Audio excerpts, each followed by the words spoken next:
인디언들의 쉼을 통한 회복이란 제목으로 하나님의 말씀을 나누기를 원합니다. 인디언들은 말을 한참 달리다가 중간에 반드시 멈추고 뒤를 돌아본다라고 합니다. 이들이 이렇게 뒤를 돌아보는 이유는 말을 쉬게 하기 위한 것도 아니고 말을 모는 자신이 지쳐서 쉬기 위함도 아니다라는 거죠. 의외로 인디언들이 이렇게 달리다가 말을 멈추는 것은 멈추고서 혹 말은 빨리 달려왔는데 내 영혼은 말과 함께 지금 잘 가고 있는가 자신을 돌아보기 위해서 말을 멈춘다라는 거죠. 여러분, 이 인디언들의 관습과 습관은 우리에게 굉장한 의미를 던져줍니다. 모든 삶에는 쉼이 필요하다는 거죠. 자신을 돌아볼 수 있는 시간들이 필요하다. 그래서 음악에도 쉼표가 있습니다. 국어에도 이 마침표 전에 쉼표가 있는 거죠. 그렇지 않으면 아버지가 방에 들어가시는데 아버지 가방에 들어간다가 되고 마는 거죠. 모든 운동 경기에도 쉬는 시간이 있습니다. 왜? 쉬지 않으면 효과성이 없기 때문에 그렇습니다. 그래서 야구에는 클리닝 타임이 있습니다. 축구에는 하프 타임이 있고요. 그래서 바퍼 포더라는 작가는 인생에도 반드시 하프 타임을 가져야 된다라고 했습니다. 인생의 중반이 오면 반드시 쉼을 가져야 된다라는 거죠. 내가 살아가는 삶의 방향은 틀어지지 않았는가, 잘 달리고 있는가 살펴보고 점검해야 된다라는 겁니다. 어느 설문조사 기관에서 설문을 조사했는데 현대인들에게 제일 필요한 것이 뭐냐라고 물었더니 10명 중에 7명이 쉼이 필요하다. 지금 우리 사회는 굉장히 몸살을 앓고 있습니다. 여러분 뉴스를 통해서 시민들이 많이 불안해하는 이런 일들이 왜 그럴까요? 끊임없는 탐욕을 향한 질주 때문에 그런 거죠. 자기 영혼을 돌아보고 인간의 본질이 뭔가를 믿든 믿지 않든 좀 조명하고 점검하면서 살아간다면 그런 인생이란 미쳐버리는 삶을 살지는 않습니다. 제정신이 아닌 거죠. 어둠의 세력, 사단의 세력에 묶여서 그렇게 무작정 타인과 비교하면서 나는 루저다라는 그런 데 묶여 있기 때문에 이런 사회를 불안케 하고 자신의 생을 망치는 일들이 벌어지게 되는 거죠. 그러나 사실 우리에게 쉼이 필요하지만 우리의 현실이 마음 놓고 아무 걱정 없이 근심 없이 푹 쉴 수 있는 경우가 그렇게 많지 않습니다.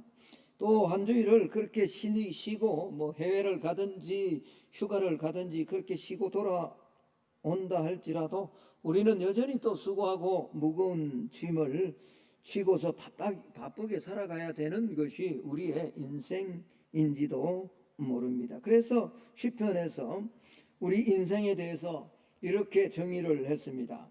우리의 연수가 70이고 강건하면 80이라도 그 연수의 자랑은 수고와 슬픔뿐이요 신속기간이 우리가 날아간다. 어느새 우리도 인생의 후반을 달리고 있지 않습니까? 물론 젊은 분들도 있습니다만 대부분이 인생의 종착점을 향해서 달려갑니다. 돌아보면 수고와 슬픔밖에 없어요. 그게 인생의 고백이죠. 전도서에서도 이렇게 고백을 합니다. 전도서 2장 22절 23절에 사람이 해 아래 행하는 모든 수고와 마음에 애쓰는 것이 무슨 소득이 있으랴.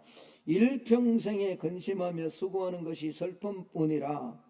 그의 마음이 밤에도 쉬지 못하나니 이것도 헛되도다. 밤에도 쉬지 못해요. 밤에도 걱정해야 되고 밤에도 또 사업은 어떻게 할까, 목회는 어떻게 할까, 내가 마치 인생의 주인인 것처럼 그렇게 살아가는 사람들 삶이 대부분이다라는 겁니다.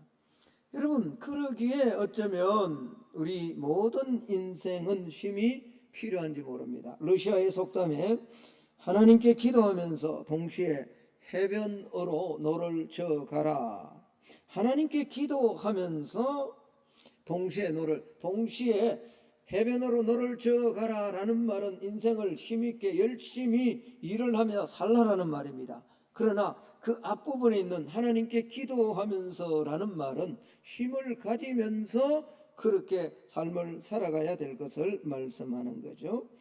우리의 삶에 일하고 노력하는 것과 조용히 기도하는 것이 동시에 필요함을 말씀하고 있습니다. 그러니까 노동도 중요하지만 쉼은 더 중요하다라는 겁니다. 그러나 우리는 노동을 더 중요하게 여기고 더 분주하게 살아갑니다. 그래서 진정한 쉼을 누리기 어려운 것이 우리의 현실인지 모릅니다. 일을 중요하게 여기면 쉼을 덜 중요하게 여길 것이고, 쉼을 중요하게 여기면 아무래도 일을 덜 중요하게 여길 수밖에 없기 때문에 그렇습니다. 문제는 우리가 뭘 더 중요하게 여기며 인생을 살아가느냐 하는 것이죠. 그런데 여러분, 캐나다의 영성신학자 유진 피터슨이라는 사람은 만약에 당신의 삶의 일과 쉼 가운데 어느 것이 더 중요하고 어느 것을 선택해야 되느냐라고 묻는다면 그는 그렇게 이야기를 합니다. 쉼을 선택해야 된다. 왜냐하면 그는 바쁜 사람은 게으른 사람이다 라고 그렇게 말을 했습니다. 바쁜 사람은 게으른 사람이다. 여러분, 정작 해야 할 일은 하지 않고 있기 때문이다 라고 그는 간파했습니다. 이게 무슨 말이냐라니까, 쉬면서 하는 것, 즉 하나님을 만나고 우리의 인생이 바로 가고 있는가 있지 않는가를 만약 점검하지 않고 달려가면 그 인생은 빨리 가면 갈수록 더 파괴적이 된다는 겁니다. 더 소모적이 된다는 겁니다. 그래서 쉼과 노동을 선택해야 된다면 먼저 쉼을 선택해야 된다라는 거죠. 다시 말하면 하나님 앞에 내 인생이 정말 바른 것인지 올바른 것인지 바르게 순종하고 살고 있는 것인지를 점검하는 이 일이 우리 인생의 더 본질적인 것이다라는 거죠. 그래서 가끔은 일을 멈추고 쉼을 가지고 달려가야 된다라는 그런 말입니다. 여러분, 언뜻 들으면 이해가 되지 않죠. 열심히 노력하고 열심히 살아야지 뭘 쉬는 것이 더 중요하냐. 어쩌면 우리 한국 사람, 일 중독에 빠져 있는 한국 사람에게는 도무지 와닿지 않는 그런 말인지도 모릅니다. 오늘 본문에 엘리야는 격동의 시대를 살았던 예언자입니다. 당시 남유다와 북이스라엘은 비록 분단되어 있었지만 그들은 여전히 하나님을 경외하고 하나님을 섬기는 하나님의 백성들이었습니다. 그런데 그 이스라엘의 북쪽의 아람이 강력한 힘을 가지고 세력을 확장하면서 점점 강성해져서 호시탐탐 이스라엘을 위협하고 있었고, 사실 북이스라엘은 이제 멸망의 위기 앞에 점점 가까이 가는 이런 형편이 이 오늘 엘리야 선지자가 활동하고 있던 시대였습니다. 그런데 이 당시에 왕이었던 아합 왕은 이 나라의 위기, 이런 어려운 상황들을 나라 자체의 힘을 강하게 키워서 신앙으로 또 백성들이 무장해서 스스로 힘을 키우기보다는 외교적 관계를 통해서 이 위기를 해결해 나가려고 했습니다. 특별히 그는 정략 결혼을 통해서 이런 국가적 위기를 해결하려고 했다라는 겁니다. 그래서 저 북쪽에 있던 두로와 시돈, 흔히 우리 일반 역사에서 페니키아라고 이야기하는 그 두로와 시돈에 있는 시돈의 왕족의 딸인 이세벨을 아내로 맞이합니다. 왜냐하니까 그 당시에 이 두로와 시돈은 강력한 해양 무역을 가지고 힘을 가지고 있었기 때문에 그렇습니다. 그래서 이런 외교적 관계를 통해서 나라를 안정화시키고 힘을 얻으려고 했다라는 겁니다. 그런데 문제는요, 이 이세벨이 얼마나 위험한 여자라는 것을 아합은 간파하지 못한 것이 문제였다, 화근이었다라는 거죠. 이세벨은 우리가 잘 아는 것처럼 적극적인 바알 숭배자로서 하나님 나라의 이스라엘의 신앙과 문화에 대한 존경심이라고는 전혀 찾아볼 수 없는 그런 여인이었습니다. 그가 왕후가 된 후로 여호와의 신앙을 탄압하고 많은 하나님의 예언자, 하나님의 선지자들을 죽였습니다. 그리고 풍요의 신이다라고 하는 바알을 숭배하고 쾌락의 신 아세라를 숭배함으로써 이스라엘 백성들을 하나님과 점점 멀어지게 했던 장본인이 바로 이 이세벨이었다라는 거죠.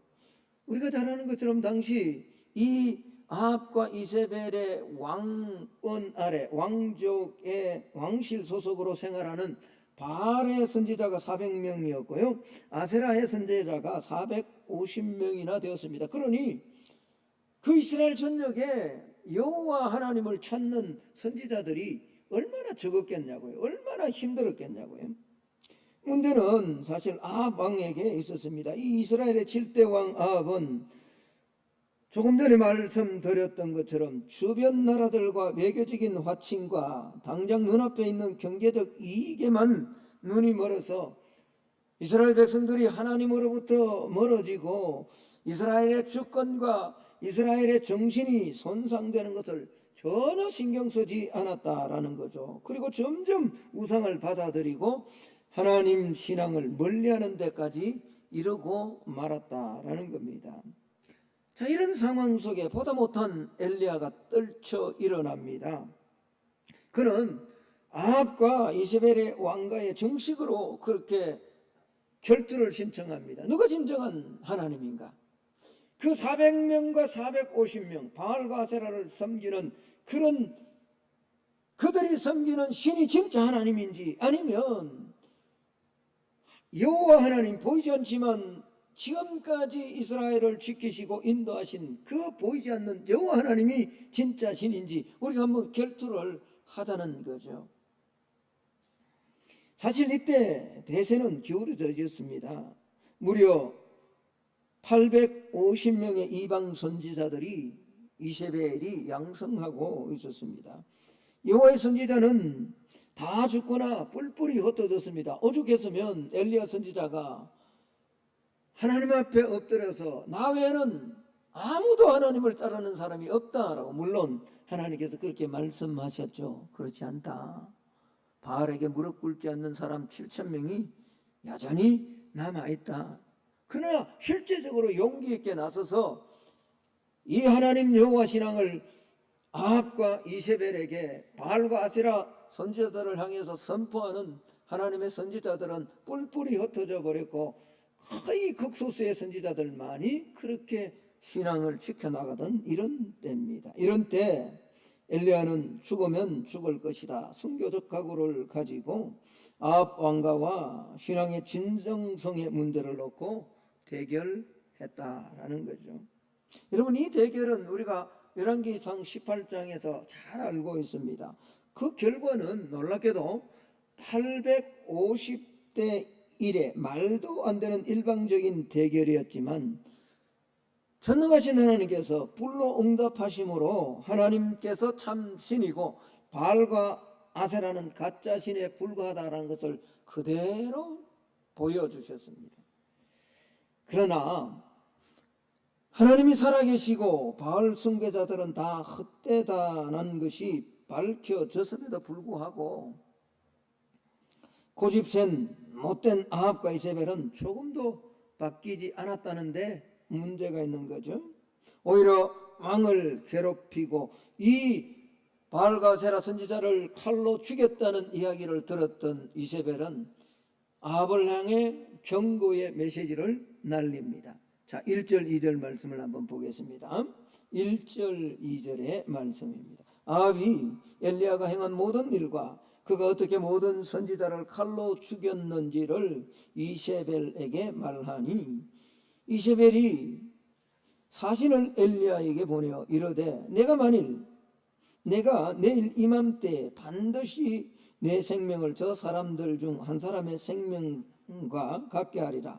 그렇게 하지 아니하면 신들이 내게 벌 위에 벌을 내림이 마땅하니라 한지라.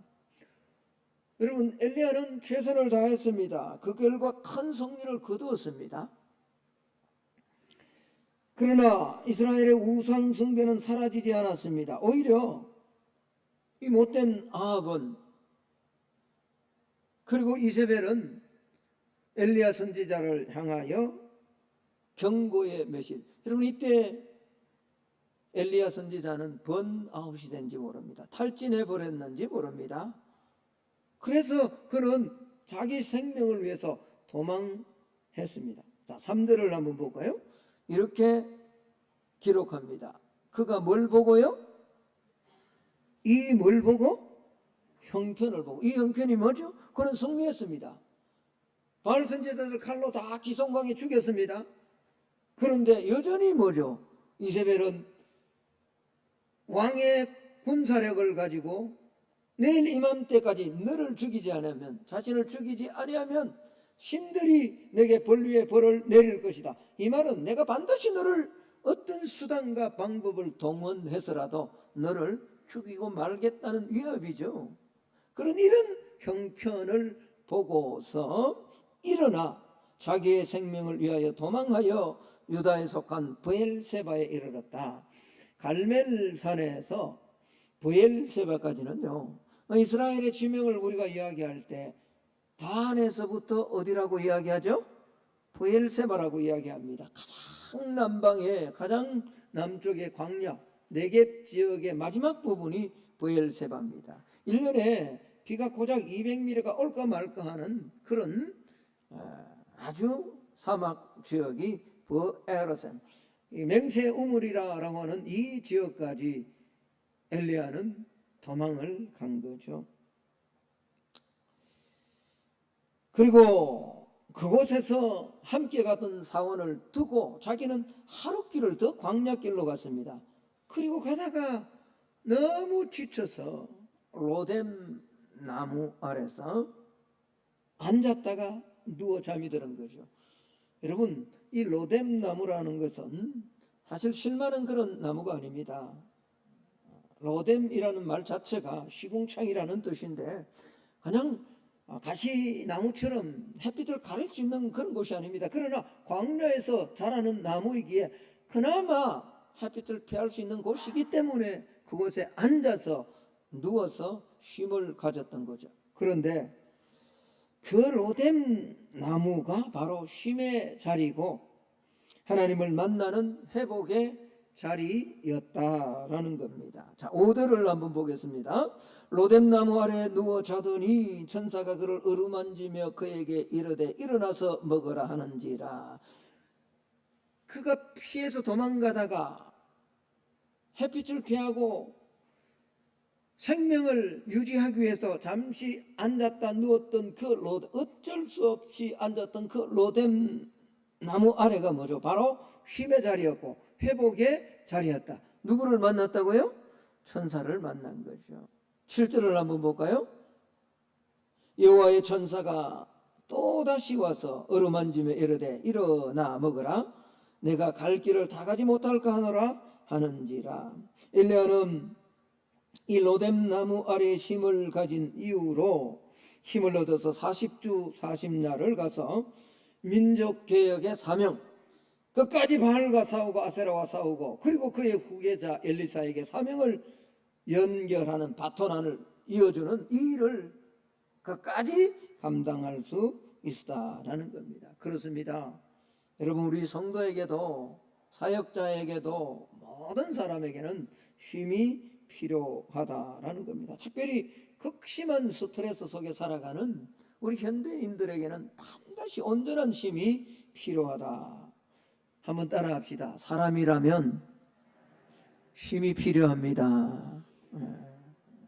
하나님은요, 사람을 쉬도록 만드셨습니다.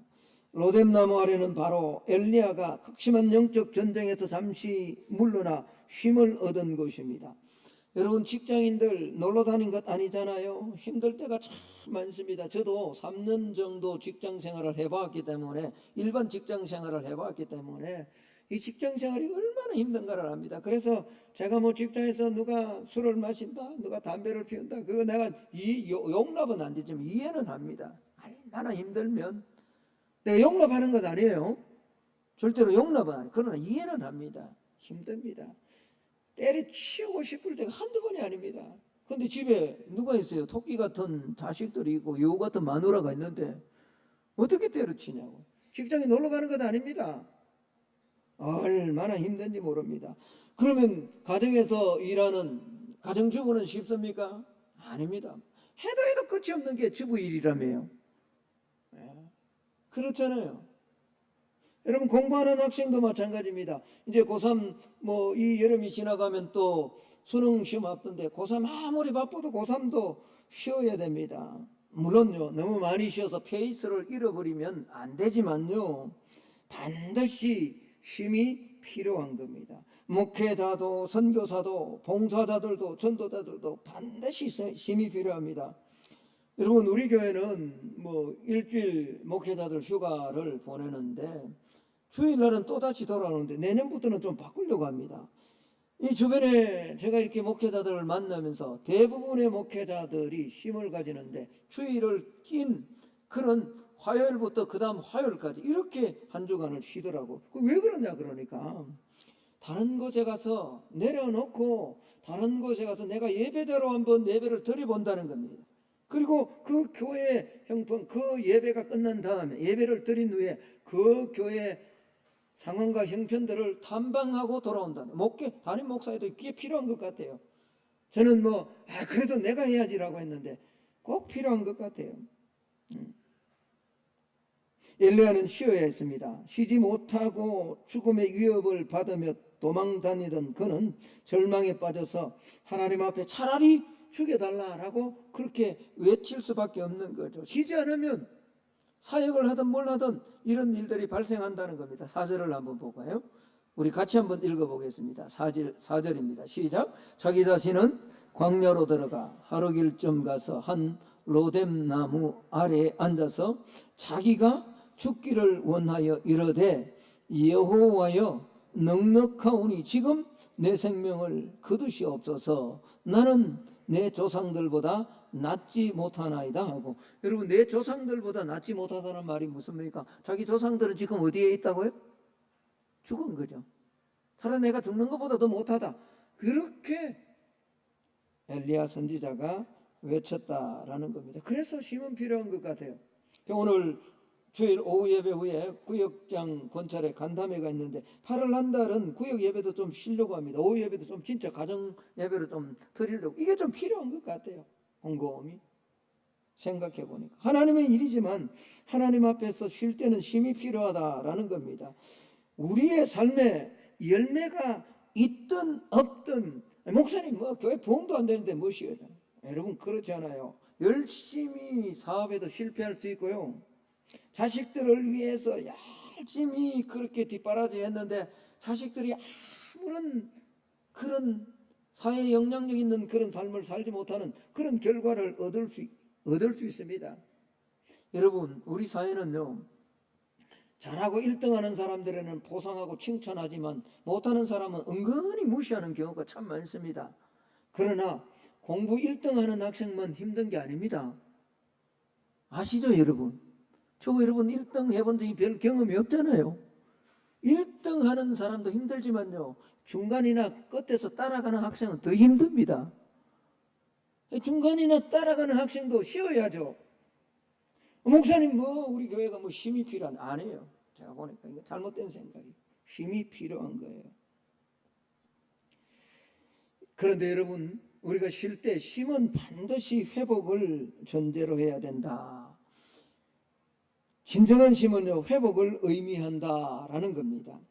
로뎀나무 아래의 쉼은 주님의 위로와 돌보심이었습니다. 엘리야는 하나님의 사랑을 받고 회복되었습니다. 사람에게는 사랑이 필요하죠. 여러분, 하나님은 섬김의 대상이고요, 사람은 사랑의 대상입니다. 그리고 물질은 무의 대상이라고요? 사용의 대상입니다. 이걸 놓치지 않기를 주의 이름으로 축복합니다. 이게 가치관에 혼돈이 오니까 사회가 이렇게 힘들고 우리 삶이 힘든 거예요. 물질은 그렇게 없는데 분수에 지나치게 서라는 말이 아닙니다. 있는데도 아끼고, 이런 표현을 이 강대상에서 쓰기가 좀 거시기 합니다만, 아끼면 똥 됩니다. 정말 그래요. 여러분, 냉장고 안에 아직 썩어가는 거 없어요? 많습니다, 여러분. 그 우리 인생을 보는 거예요. 충분히 쓰고도 얼마든지 하나님의 영광을 위해 쓰고, 영혼 구원을 위해 쓰고, 하나님의 교회를 위해 쓰고, 나보다 더 약한 자를 위해서 쓸 수 있음에도 아끼고 그러다가 뭐죠? 하나도 쓰지 못하고 그렇게 주님 앞에 서가지고는 얼마나, 자기 분수를 넘어서라는 말이 아닙니다. 물질은 사용의 대상이고요, 사람은 믿으면 안 됩니다. 여러분의 아내, 여러분의 남편, 목사님 저 사람이 저럴 줄 몰랐다, 내가 얼마나 강조합니까? 원래 그런 사람이에요. 아이고, 목사님이 그럴 줄 몰랐다고. 나는 원래 그런 사람이에요. 여러분 몰라서 그렇지, 더 원래 여러분이 생각하는 것보다 훨씬 못한 사람이 저예요.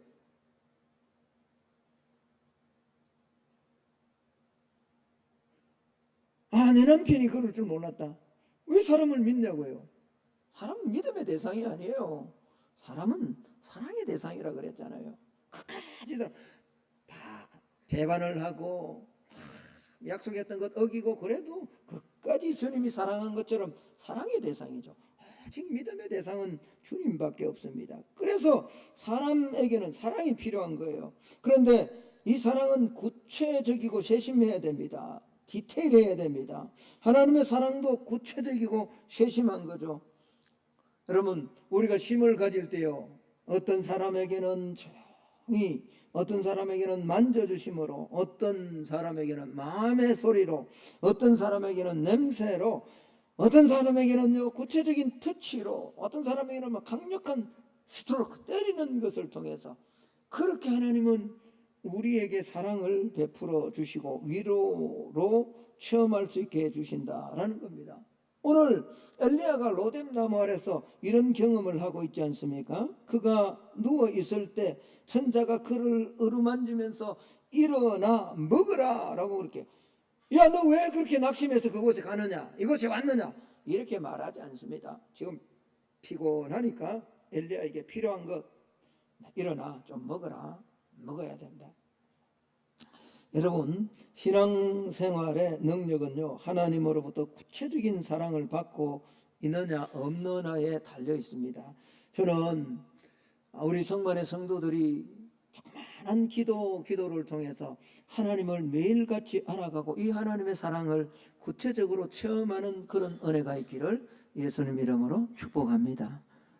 하나님, 내가 이게 필요합니다. 하나님, 나에게 영적이 되는 회복이 필요합니다 라고 작은 기도의 제목을 가지고 하나님 앞에 솔직하게, 정직하게, 그러나 간절하게, 끊임없이 포기하지 않고 기도할 때 하나님께서 순간순간 그렇게 일하시고 나를 만져주시는 그 사랑을 경험하면 우리의 신앙은 절대로 무너지지 않습니다. 쉼을 통해서 이 하나님의 사랑을 경험해야 된다라는 겁니다.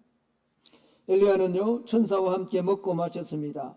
육체적으로 잘 먹고 소화시켜 건강하듯이 영적으로도 잘 먹고 잘 마셔야 됩니다. 잘 먹는 것은 다름이 아닙니다. 좀 쉼을 가지면서, 여러분, 목사야 어쩔 수 없이 성경을 보고 하나님의 말씀을 봅니다만 여러분들은 잘 보지 않잖아요. 그러면 쉬면서 육체의 쉼도 필요합니다만 성경도 좀 읽고요, 또 성령의 은사를 다시 한번 조명하면서 그분을 의지하는 이 쉼이 꼭 필요하다라는 거죠. 그래서 엘리야가 먹었는데도 또 잠이 들었어요. 피곤해서. 그러자 오늘 7절 우리가 읽었던 것처럼 천사는 두 번째 또 엘리야에게 나타나서 일어나라. 그리고 또 먹으라. 왜? 네가 가야 될 길이 많은데, 아직 감당해야 될 사명이 많은데 네가 그까지 가지 못할까 두렵다라고 말씀하는 것이죠. 여러분, 예수님께서도요, 사역 때문에 너무 바빠서 제자들이 식사할 겨를이 없을 때에 제자들에게 따로 한적한 곳에 와서 쉬라고 말씀하셨습니다. 마가복음 6장 31절의 말씀입니다. 우리 같이 한번 읽습니다. 이르시되 너희는 따로 한적한 곳에 가서 잠깐 쉬어라 하시니 이는 오고 가는 사람이 많아 음식 먹을 겨를도 없음이라. 여러분, 여기에서 노동과 휴식이 조화를 이루고 리듬 있게 움직이는 것이 중요함을 주님은 말씀해 주고 있습니다. 제자들은 예수님과 함께 전도를 나가 여러 가지 기적과 놀라운 변화들을 체험했습니다. 귀신들이 떠나가고 병자가 막 일어나고 하나님의 사역들을 감당하며 분주하게 일하고 돌아와서 그 놀라운 기적과 이적들을 어떻게 해요? 주님께 보고했더니 오늘 주님께서 이 말씀을 하셨다라는 겁니다. 말씀의 결론을 맺을까 합니다. 쉬지 않고 분주하게 일을 하면 반드시 결과가 나타납니다. 물건도 더 만들고 팔기도 더 하고 그래서 돈이 더 많이 벌어지겠죠. 집을 빨리 살 수도 있고 자녀들에게 좋은 옷을 입히고 좋은 차를 탈 수도 있고 또 내가 육적으로 먹고 싶은 맛있는 음식을 먹을 수도 있습니다. 이것은 대단한 기적이죠. 그러나 이것은 양적인 기적이 보이는 기적입니다. 그런데 우리가 제대로 된 힘을 가지면 훨씬 나은 기적이 우리의 삶에 일어납니다. 이건 질적인 기적이에요. 쉬면요, 내 육체의 건강과 내 심령 안에 평안이 찾아옵니다. 집은 좀 작을지 몰라도 그 집에 제대로 된 힘을 가지면 주님과 함께 내 영혼에 먹고 마셔야 될 것을 먹고 마시며 내 영혼을 조명하며 점검하며 가지는 힘은요, 집은 작을지 모르지만 이런 힘을 가지는 가정은 그 가정에 하나님이 주시는 행복을 경험할 수 있는 거예요. 차는 작고 낡은 차를 탈지 모르지만 그 차에 타고 있는 사람은 훨씬 여유와 부드러움을 가지게 될 수 있는 겁니다. 한마디로 말하면 제대로 쉬면 하나님은 쉼을 통해서 우리의 삶을 더 성숙되고 더 고상하고 사명을 잘 감당할 수 있는 힘을 충전을 허락해 주실 것이다 라는 거죠. 이렇게 달라지면 저와 여러분의 신앙의 격은 지금보다 더 업그레이드 된 신앙으로 하나님 앞에 쓰임받을 수 있을 줄로 믿습니다. 복음이 연일 계속됩니다. 주변에 일어나는 사건들은 우리의 마음을 힘들게 합니다. 사회적 여러 가지 어려움들이 있습니다. 쉴 수 있는 여건이 되지 않을 수도 있습니다. 그럼에도 불구하고 이번처럼 쉬어야 될 때 시간을 꼭 좀 정해서 진정한 쉼을 가지므로 로뎀 나무 아래의 쉼을 통해서 새로운 회복, 새로운 힘을 충전받았던 엘리야처럼 우리도 더 충전받아서 남은 우리의 사역을 더 힘있게 잘 감당하는 성만의 모든 성도들이 다 될 수 있기를 예수님 이름으로 축복합니다. 하나님 감사합니다. 이 무더위에도 휴가를 받아 떠난 성도들도 있지만 주일 주님 전에 올라와 예배드리게 하심을 감사합니다.